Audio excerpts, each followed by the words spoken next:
خلق الإنسان علمه البيان.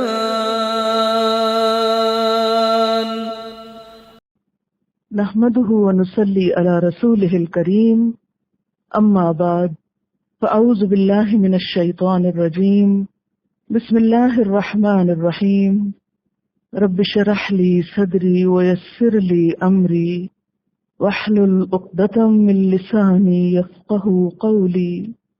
ترجمہ: علم کیا نہیں، ترا تم نے دیکھا، الی الذین ان لوگوں کی طرف، اوتو جو دیے گئے، نصیباً ایک حصہ، من الکتابی کتاب میں سے، یدعون وہ بلائے جاتے ہیں،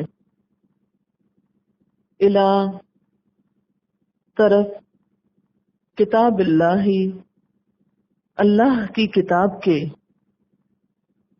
لیحکم تاکہ وہ فیصلہ کرے، بینہم ان کے درمیان،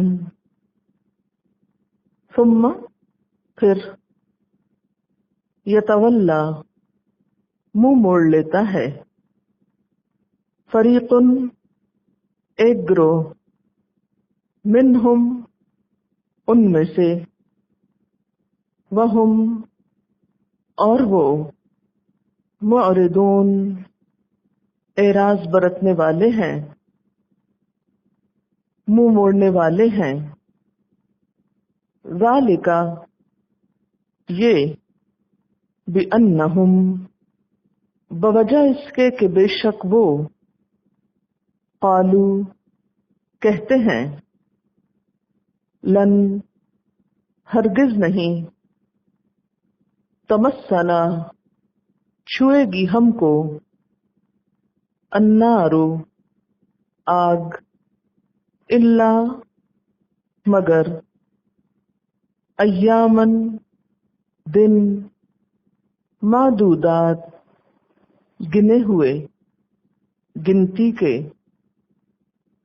وغرہم اور دھوکے میں ڈالا ان کو، فی دینہم ان کے دین میں، ما کانوا جو تھے وہ، یفترون وہ جھوٹ گھڑتے، فکیف پھر کس طرح، اذا جب، جمعناہم جمع کریں گے ہم ان کو، لیومن ایک دن کے لیے، لا نہیں، ریبا کوئی شک، فیہ اس میں، و اور، وفیت پورا کر کے دے دیا جائے گا، یا پورا پورا دیا جائے گا، کل نفس ہر شخص کو، ما کسبت جو اس نے کمائی کی، وہم اور وہ، لا یظلمون نہ ظلم کیے جائیں گے، قل کہہ دیجئے، اللہم اے اللہ، مالک مالک، الملکی بادشاہت کے، تؤتی تو دیتا ہے، الملکا بادشاہت، من جس کو، تشاء تو چاہتا ہے، وتنزع اور لے لیتا ہے، چھین لیتا ہے، الملکا بادشاہت، ممن جس سے، تشاء تو چاہتا ہے، وتعز اور تو عزت دیتا ہے، من تشاء جس کو تو چاہتا ہے، وتذل اور تو ذلیل کرتا ہے من تشا جس کو تو چاہتا ہے، بیدکا تیرے ہاتھ میں، الخیر ساری بھلائی ہے، انکا بے شک تو، علی اوپر، کل ہر، شیئن چیز کے، قدیر قدرت رکھنے والا ہے۔ چلیے تفسیر کرتے۔ الم ترا کیا تم نے دیکھا نہیں، الی الذین ان لوگوں کی طرف، کن لوگوں کی طرف، اوتو جو دیے گئے، کیا دیے گئے، نصیباً ایک حصہ، نصیب کا لفظ پیچھے بھی گزر چکا ہے، نون صاد بے، نصب کا معنی ہوتا ہے گاڑنا، نصیب نشان کے طور پر گاڑا ہوا پتھر، نصیب سے مراد معین حصہ ہوتا ہے۔ الم تر الی الذین اوتو کیا تم نے دیکھا نہیں ان لوگوں کی طرف جو دیے گئے ایک معین حصہ، کس کا، من الکتاب کتاب میں سے، یہاں الکتاب سے مراد تورات ہے، اور اشارہ ہے علماء اہل کتاب کی طرف، یہود کے علماء کی طرف جو کتاب کا کچھ نہ کچھ علم رکھتے تھے۔ تو گویا آسان لفظوں میں کیا تم نے علماء اہل کتاب کو دیکھا ہے جن کے پاس کتاب کا کچھ علم ہے؟ ان کا حال یہ ہے کہ یدعون الی کتاب اللہ، وہ اللہ کی کتاب کی طرف بلائے جاتے ہیں۔ یہاں کون سی کتاب مراد ہے؟ قرآن حکیم، یعنی ان علماء کو جو تورات کا علم رکھتے ہیں اس بات کی دعوت دی جاتی ہے کہ وہ قرآن پاک کی طرف رجوع کریں۔ کس لیے رجوع کریں؟ لیحکم بینہم، تاکہ یہ کتاب ان کے درمیان فیصلہ کرے۔ لیکن کیا ہوتا ہے؟ اس کتاب کا فیصلہ سن کر ثم یتولی فریق منہم، ایک گروہ ان میں سے منہ موڑ لیتا ہے، یعنی اس کتاب کے فیصلے کو نہیں مانتا۔ وہم موردون، اور ان کا حال ہی یہ ہے کہ وہ منہ ہی موڑنے والے ہیں، اعراض برتنے والے ہیں، بے رخی کرنے والے ہیں۔ اس آیت کے شان نزول میں ایک واقعہ بتایا جاتا ہے۔ حضرت عبداللہ بن عمر سے روایت ہے کہ یہودی نبی کریم صلی اللہ علیہ وسلم کے پاس اپنے قبیلے کے ایک مرد اور ایک عورت کو لائے جنہوں نے زنا کیا تھا۔ آپ صلی اللہ علیہ وسلم نے ان سے پوچھا، یعنی علماء یہود سے، کہ اگر تم میں سے کوئی زنا کرے تو اس کے ساتھ کیا معاملہ کرتے ہو؟ انہوں نے کہا، ہم اس کا منہ کالا کر کے اسے مارتے پیٹتے ہیں۔ حضور صلی اللہ علیہ وسلم نے فرمایا، کیا تورات میں رجم کا حکم نہیں؟ رجم کس کو کہتے؟ پتھر مار کر ہلاک کر دینے کو۔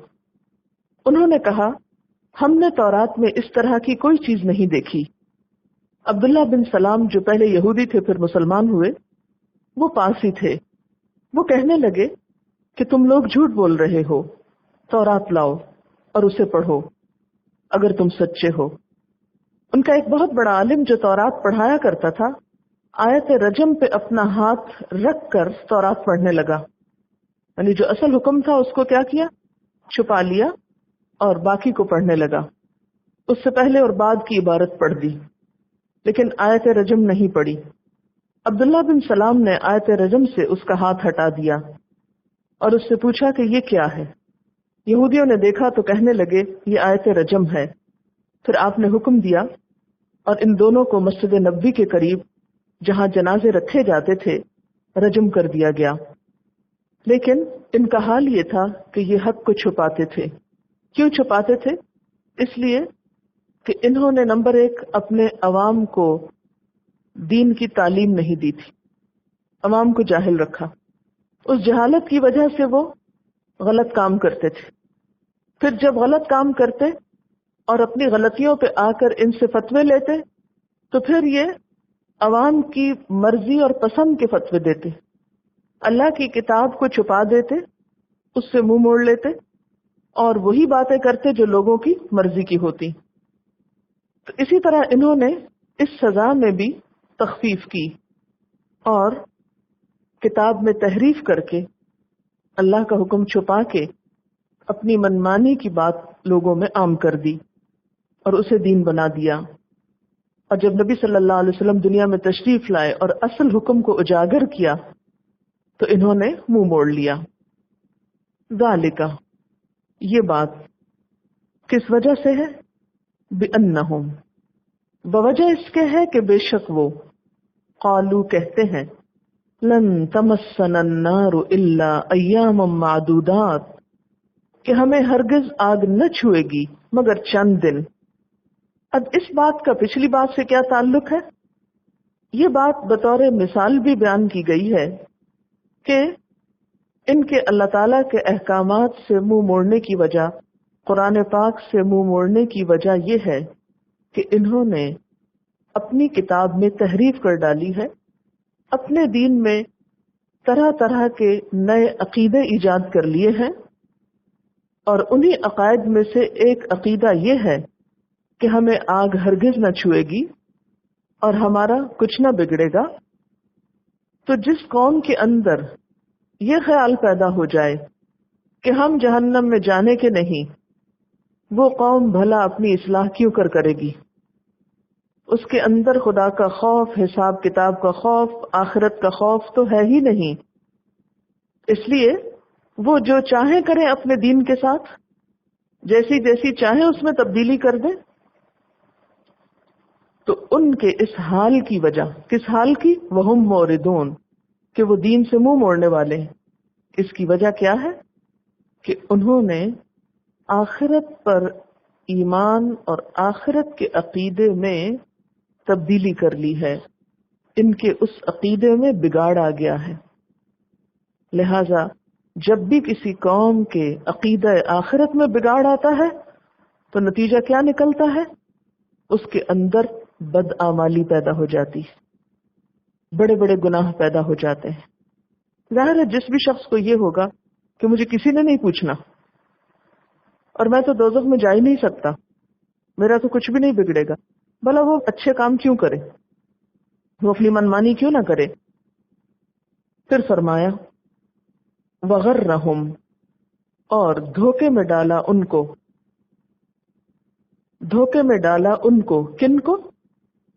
ان یہود کو، فی دینہم، ان کے دین کے معاملے میں، ما کانوا یفترون، جو کچھ وہ گھڑتے تھے، جو کچھ جھوٹ انہوں نے گھڑ رکھے تھے، ان کی وجہ سے یہ اپنے دین کے معاملے میں دھوکے کا شکار تھے.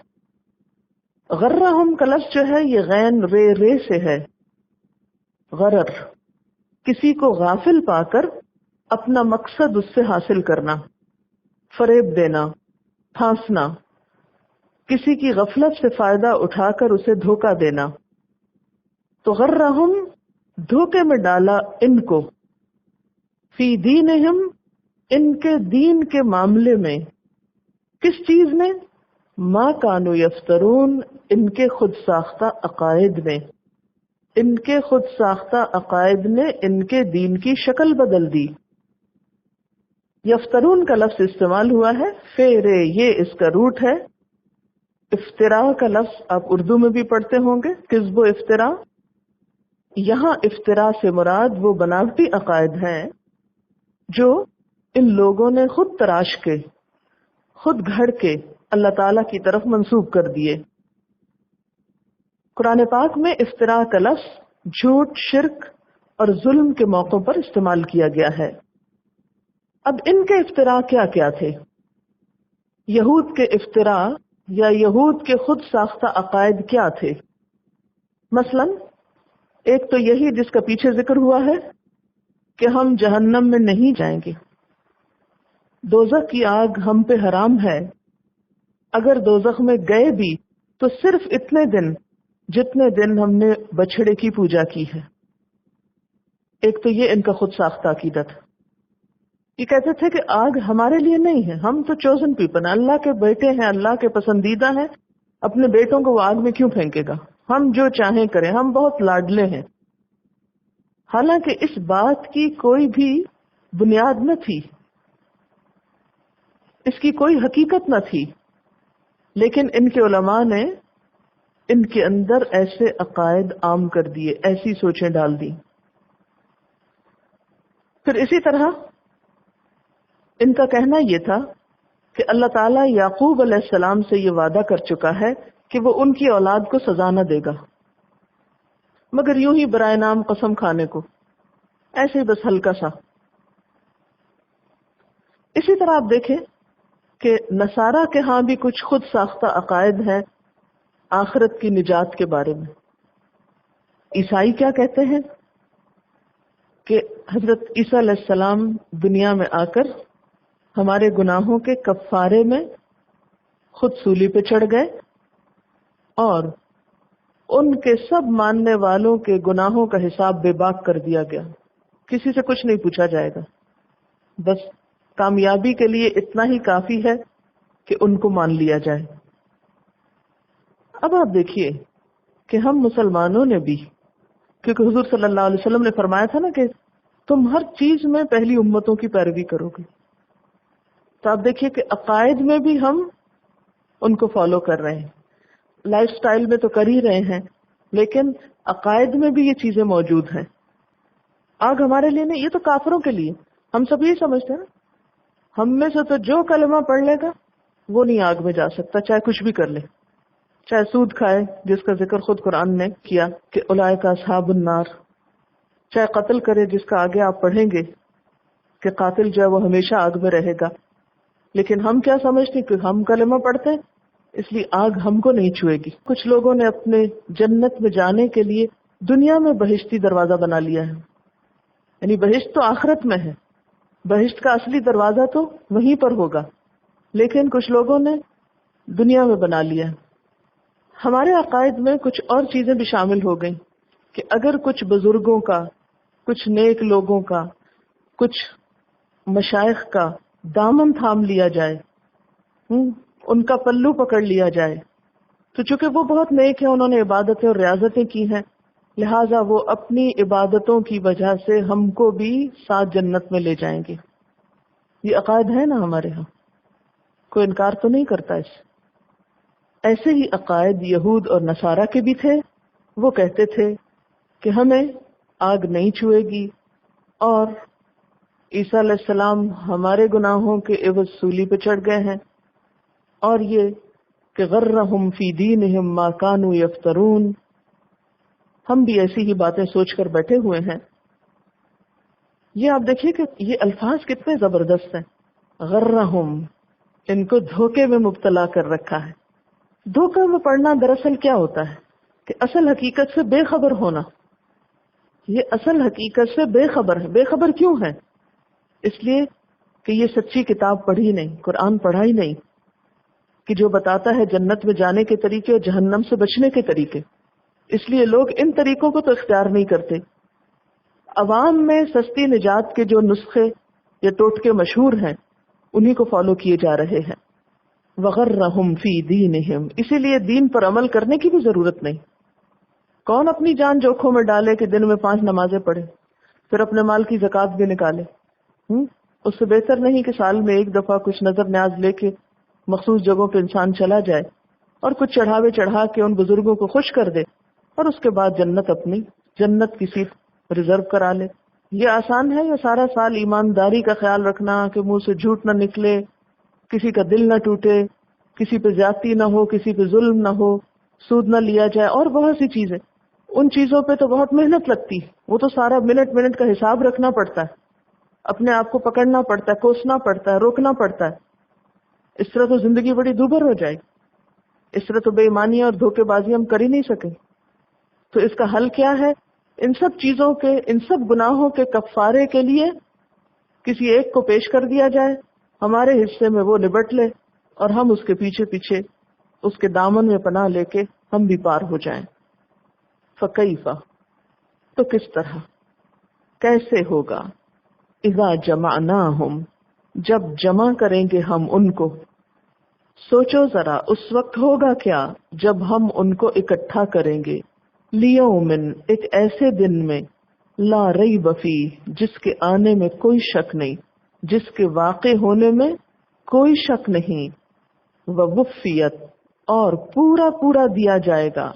وفیت کا معنی واو فے یہ سے کیا ہے؟ پورا پورا دینا، وفا کرنا۔ کل نفس، کل میں سب آتے ہیں یا کچھ رہ بھی جاتے ہیں؟ سب کے سب، کل نفس ہر شخص کو، دنیا میں جو جان بھی آئی ہے، جو انسان بھی آیا ہے، ہر ایک کو پورا پورا لوٹا دیا جائے گا۔ کیا؟ ما کسبت، جو اس نے کمائی کی، جو اس نے اپنے ہاتھ سے کیا، وہم لا یظلمون، اور وہ ظلم نہ کیے جائیں گے۔ تو کسبت کو یفترون کے اپوزٹ رکھے ذرا، کہ وہاں نجات کے لیے کچھ گھڑی ہوئی باتیں، من گھڑت باتیں، اور یہاں کس چیز کا تقاضا؟ کہ محض خوش فہمیوں کی بنا پر جنت میں نہ جا سکو گے، کچھ کر کے لاؤ، عمل چاہیے۔ انسان کو وہی کچھ ملے گا جو اس نے خود کمایا ہوگا۔ آباء و اجداد کی نیکی یا بندگی تمہارے کام نہ آ سکے گی۔ تلک امت قد خلت لہا ما کسبت ولکم ما کسبتم، یہ پیچھے پڑھ چکے نا پہلے سپارے کے آخر میں۔ وہ ایک امت تھی، یعنی تمہارے ماں باپ، آباء و اجداد، ایک گروہ تھا لوگوں کا، قد خلت گزر چکا، دنیا سے پاس ڈبے گئے، اور اپنے ساتھ جاتے ہوئے کیا لے گئے؟ لہا ما کسبت، جو انہوں نے کوششیں کی، وَلَكُمْ اور تمہارے لیے کیا ہوگا؟ ما کسبتم، جو تم نے خود کمائی کی۔ کسب کا کیا مطلب ہوتا ہے؟ اپنے ہاتھ کی کمائی، جو تم نے خود کیا۔ تو اس سے یہ بات پتہ چلتی ہے کہ نمبر 1، انسان کے کام اس کے اپنے ہاتھ کی کمائی آئے گی۔ نمبر 2 یہ کہ وہم لا یظلمون، کسی کے عمل میں کوئی کمی نہ کی جائے گی۔ ہاں اللہ تعالیٰ چاہے تو ایک نیکی کا ثواب کئی گنا بڑھا کر دیں، لیکن یہ نہیں کریں گے کہ کسی پہ ظلم کرتے ہوئے اس کی نیکی کو اس کے نامہ اعمال سے نکال پھینکیں گے۔ جو نیکی واقعی نیکی کے معیار پہ پوری اترتی ہوگی اس کو ضائع نہ کیا جائے گا، اس کا صلہ اور اجر ضرور دیا جائے گا، خواہ دنیا میں کوئی اس کی قدر کرے یا نہ کرے، کسی کو نظر آئے یا نہ آئے، کوئی اسے مانے یا نہ مانے، کسی کو پسند آئے یا نہ آئے، لیکن اللہ تعالیٰ جس کام کو قبول کر لیں گے پھر اس کے اجر میں کچھ کمی نہ کریں گے۔ پھر اسی طرح یہ بات بھی ذہن میں رہے کہ جو شخص نیکی کا ایسا کام کر جائے کہ اس کی موت کے بعد بھی اس کا سلسلہ جاری رہے، مثلا ایک شخص نے اولاد کی اچھی تربیت کی، خود چلا بھی گیا، اولاد دنیا میں جب تک ہے جو کچھ کرے گی وہ ماں باپ کو فائدہ پہنچے گا۔ تو اولاد بھی دراصل کیا ہے؟ ماں باپ کی کمائی ہے، یہ لہا ما کسبت میں ہی آ جاتا ہے۔ پھر اسی طرح اگر مال چھوڑ گیا تو مال اسی نے کمایا تھا نا، جو اچھے کام میں لگا گیا اور وہ کام چل رہا ہے تو اس کا اجر ملتا رہے گا۔ اسی طرح علم اس نے سکھایا، سکھانے کے لیے کیا ضروری ہوتا ہے؟ سیکھنا، سیکھنے میں محنت لگتی ہے، تو وہ اس کا کسب تھا جو اس نے سیکھنے میں اور پھر سکھانے میں لگایا، تو وہ سلسلہ جب تک چلتا رہے گا اس وقت تک اس کو اجر ملتا رہے گا۔ اسی طرح اگر کسی نے اپنی ساری طاقتیں، صلاحیتیں، کوششیں، محنتیں برائی کے کام میں لگا دی، اس کا کسب نیک نہیں بد تھا، تو پھر مرنے کے بعد اس برائی کا سلسلہ چلتا رہا، وہ کنٹینیوڈ رہا، تو اب کیا ہوگا؟ برائی کا حصہ ملتا چلا جائے گا۔ تو یاد رکھو کہ عمل سے زندگی بنتی ہے، جنت بھی جہنم بھی۔ یہ خاکی اپنی فطرت میں نہ نوری ہے نہ ناری ہے، یعنی محض اس لیے تمہیں جنت میں نہیں بھیج دیا جائے گا کہ تم نیک ماں باپ کی اولاد ہو۔ فَكَيْفَ إِذَا جَمَعْنَاهُمْ لِيَوْمٍ لَا رَيْبَ فِيهِ وَوُفِّيَتْ كُلُّ نَفْسٍ مَا كَسَبَتْ وَهُمْ لَا يُظْلَمُونَ۔ قُلِ اللَّهُمَّ، کہہ دیجئے اے اللہ، مالک الملک، مالک ہے بادشاہت کا. یہاں اللہم کا لفظ جو ہے یہ دراصل یا اللہ تھا. حرف ندا یعنی یا کو حذف کیا گیا اور اس کے بدلے آخر میں میم مشدد کا اضافہ کر دیا گیا. یعنی یا اللہ کہنے کی بجائے کیا کہا گیا؟ اللہ ہم. میم کی شد کے ساتھ میم ایڈ کر دیا گیا اور یا ہٹا دیا گیا. معنی دونوں کا ایک ہی ہے، یا اللہ ہو یا اللہم ہو. اور یہ صرف اللہ تعالیٰ کے لیے مخصوص ہے، اس کو پکارنے کے لیے. کسی انسان کے نام کے آگے آپ لگا لیں میم شد والا تو اس کی اجازت نہیں ہے. مالک، مالک میم لام کاف سے. مالک الملک، ملک کہتے ہیں بادشاہت کو. تؤتی الملک من تشاء، تو دیتا ہے بادشاہت جس کو تو چاہتا ہے. وتنزع، اور تو کھینچ لیتا ہے. نون ز این، نزع اکھاڑ پھینکنا، کھینچ لینا، چھین لینا. کسی چیز کو اس کی قرارگاہ سے، اس کے ٹھکانے سے نکال لینا، جیسے جسم سے روح کو نکال لینا. تنزع، اسی لیے کہتے ہیں نزع کا عالم. تنزع، تو کھینچ لیتا ہے، نکال لیتا ہے، چھین لیتا ہے. الملک، بادشاہت، کس سے؟ ممن تشاء، جس سے تو چاہتا ہے. وتعز، اور تو عزت دیتا ہے. عین زے، عزیز کا لفظ پیچھے بہت دفعہ آپ نے پڑھا، اسی روٹ سے ہے. اور تو عزت دیتا ہے. من تشاء، جس کو تو چاہتا ہے. وتذل، اور تو ذلت دیتا ہے. ذال لام لام، لا ذلول میں آپ پیچھے پڑ چکے ہیں. من تشاء، جس کو تو چاہتا ہے. بیدک الخیر، تیرے ہاتھ میں سب بھلائی ہے. انک علی کل شیء قدیر، بے شک تو ہر چیز پر قدرت رکھنے والا ہے. اس آیت کا شان نزول کچھ اس طرح ہے کہ غزوہ خندق میں خندق کھودنے کا کام مجاہدین اسلام یعنی صحابہ کے سپرد ہوا. 40 ہاتھ لمبی خندق 10 آدمیوں کے سپرد تھی. یعنی سب لوگوں میں کام ڈیوائڈ کر دیا گیا اور خود نبی صلی اللہ علیہ وسلم بھی اس میں شریک ہوئے تھے. یہ خندق کئی میل لمبی اور خاصی گہری اور چوڑی بھی تھی، جس کو پھر دشمن عبور نہ کر سکے.